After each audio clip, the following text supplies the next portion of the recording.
Carlos Marx.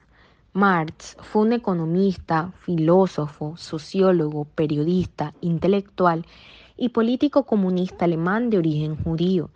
Nació el 5 de mayo de 1818 y murió el 14 de marzo de 1883 debido a una fuerte bronquitis. Fue la primera persona en la historia en dar un desarrollo político al socialismo. Es por ello que se le concibe como el padre del socialismo y marxismo.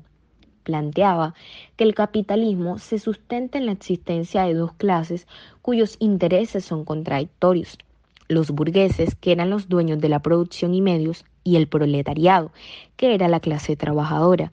El marxismo buscaba acabar con la desigualdad, en la cual la clase administrativa repartiera todo por igual para que todos tuviesen lo necesario y poder acabar con la clase gobernante. Si la clase gobernante desapareciera, se produciría un fin a la lucha de clases. Esto ocasionaría que se revirtiera la pirámide del Estado mediante la violencia.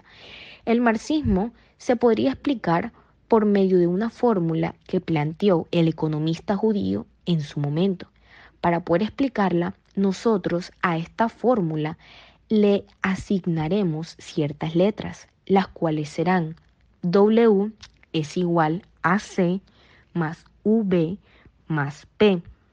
De acuerdo con esta fórmula, W sería el dinero para pagar la fuerza del trabajo, C el capital constante, que es la maquinaria y equipo empleado para desarrollar dicho trabajo.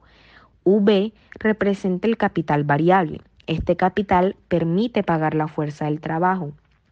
Y P hace alusión a la plusvalía, es decir, el dinero con el que se queda el capitalista que produce el trabajador.